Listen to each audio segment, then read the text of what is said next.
Hey guys, it's Aubrey from Muttley Plans. I hope that y'all are having a fantastic week. I figured for the video this Wednesday, I would do another reading journal setup because, I've been reading quite a bit. Have audiobooks, will travel. I tend to listen to audiobooks when I'm knitting. I found that I really like that because that's something I can just listen to. I don't have to be looking at a screen or anything like that. And I've been knitting a lot, so I've been listening to a ton of audiobooks. Currently, I'm on the ACOTAR series. I'm actually on book 3.5, and this one is that I'm doing this reading journal plan with me on is actually only the second book. It is The Court of Mist and Fury, and it's by Sarah J. Maas. I have to say, and I know in my last reading journal plan with me, I said it as well. This is actually a really good series. Like when people say, "Oh my goodness, it's so slow," and stuff at the beginning of the first book, that does not carry over at all into this second book. And it's got a few twists, and I guess I'll just go ahead and do a disclaimer right now.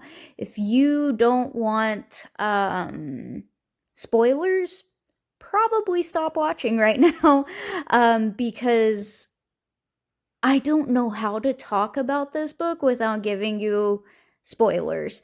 So if it's gonna ruin your reading experience, anything like that, no harm, no foul. Go ahead and just click off the video. If you don't care about spoilers, then stick around. Anyway, so um I kind of planned the spread around the book cover, which I printed out on my HP Sprocket. It's got it's photo paper, but it has sticker on the back, so I like using it. And then if you've been around for, I don't know, about 6, 7 months, then you will notice that this vellum is actually leftover from my January setup, I believe, or it could be my December setup, one or the other.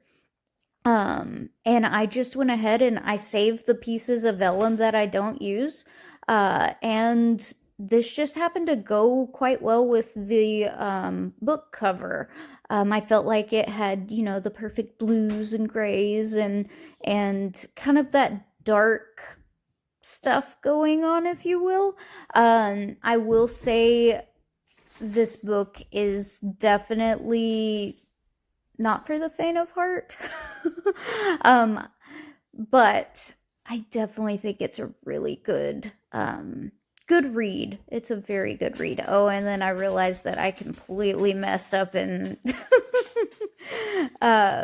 put the sticky on the wrong piece, but that's okay. I had extra. Anyway, so this book blew me away. It had a twist, and I'm not gonna lie. My husband, he read the books before me, and you may hear a dog, by the way. That's Velcro walking by. She says hello. Um, anyway, um, my husband read this book before I did, and I have no problem with spoilers. In fact, I welcome spoilers um, because I'm one of those weird individuals. I don't like to be surprised.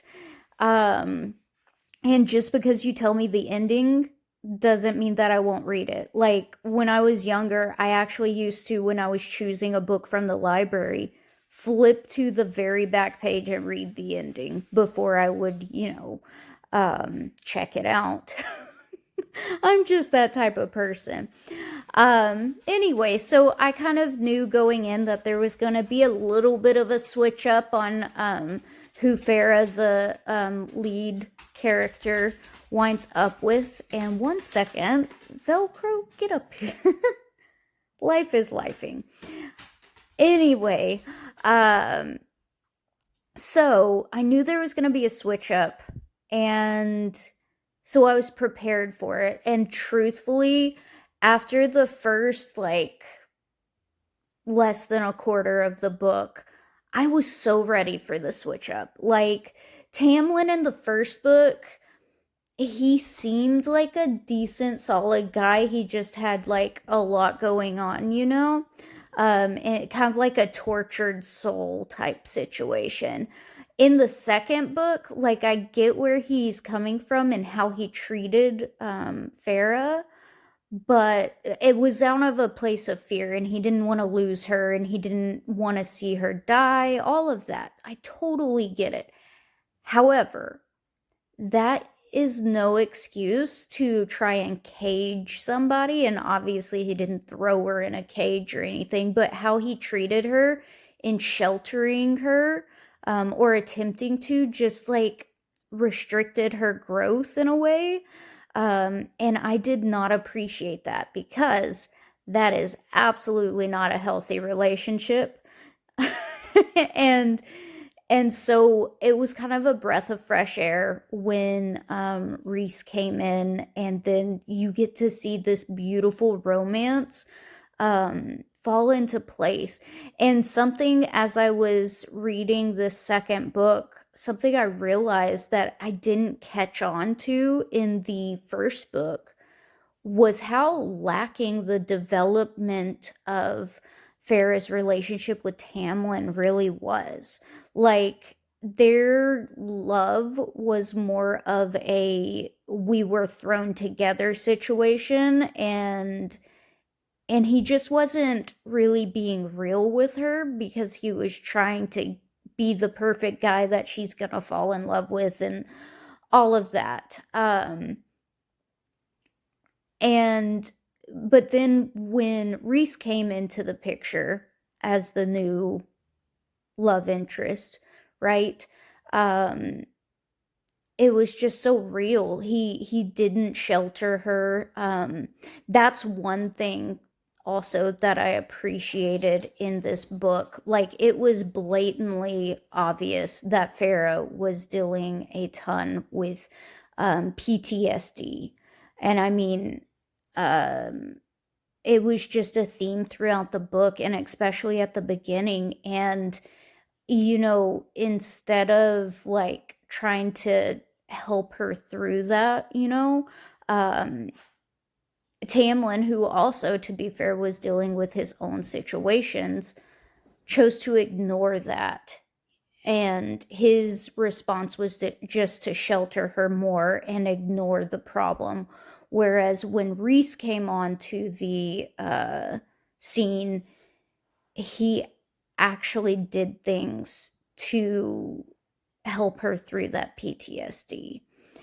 Um, so yeah, anyway, a really good book, a really solid couple and relationship that Sarah J. Maas um, built. And I can't, I mean, I'll probably talk more about it because I got a few more minutes here.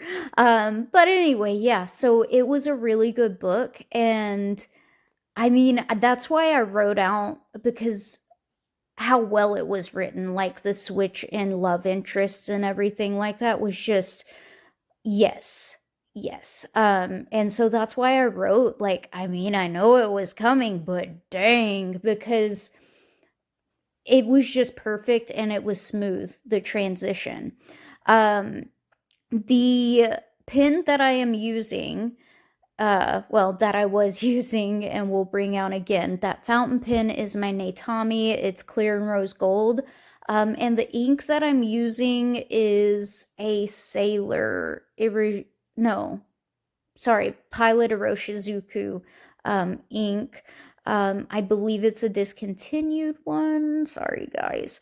I got it in an ink swap. But it's a decent ink color. I'm not a huge fan of the light gray. However, it did, I feel like, work perfectly with this spread, which is why I chose to pull it in to this spread. So, but this book, it had twists and turns, and some of it I did know about. Other parts of it, my husband sheepishly just like was watching me listen to it in the corner, knowing what was coming, um, just so he could see my reaction. But yeah, it is a very surprising and well written book. And now that I'm on book 3.5, um, I can solidly say that it is definitely worth a read. Um, and I can't speak about how wonderful of a relationship, and how wonderful of a job Sarah J. Maas did in writing this relationship. So I'm a huge, I guess, advocate or whatever you want to call it, for people being in healthy and helpful relationships. Um, and and so to be able to actually read one, that is a healthy relationship in a book, especially like a book that's kind of got darker themes in it, is really refreshing. Um, yeah, it's wonderful. um, so yeah, really enjoyed this book. And so you probably, if you zoom in, can see all that I'm writing, but I just go on and on and on about how much I appreciate how healthy the relationship is. I appreciate how Reese gives her the room to grow, and he pushes her to be better and to also work through her PTSD. And he doesn't just brush off her PTSD, he helps her through it. And it is just wonderful. And so I actually journal about that quite a bit as well. Um, you know, PTSD is real and it comes in different forms. And I feel like it's something people tend to only put as something that combat veterans can have. And that's just not true. Um, and so to have a book, and it's a well-known book that talks about it and brings it to life, even though they don't specifically label it as PTSD, I feel like is very important. And I also think that it's very important that the fact that Farah, the heroine here, um, wasn't made less because she was struggling with that. She wasn't made to look weak. It actually, she became stronger because of it, because she was having to work through it, and work on herself, and stuff like that. So I definitely appreciated this, and how the heroine Farah is presented. I love how strong of a character Farah is, and Reese, and just the overall plot and character development was astonishing. Um, and then the ending, like the ending of this book, that's something I'm not gonna spoil, but the ending of this book, wow. Wow. It'll make you want to immediately go out and buy the third book, because it's a twist that you just don't think of until the end. And so 10 out of 10, absolutely, I recommend. I did give this 4.5 stars. Um, and then the spice level, which I didn't label, but that's that dark portion right there. Spice level wise, I would give it about a 4. It does have scenes, but you're not getting, again, I love this author. I love how she writes all of the things, truthfully, because the scenes are well placed and they're meaningful to the story. And you're not getting slapped in the face by all of these different um R-rated scenes, if you will. And so I appreciate that and I respect that, because I very much rather um listen or read something that is um meaningful instead of just words on a paper. But anyway, yeah, hope y'all enjoyed this. Thanks.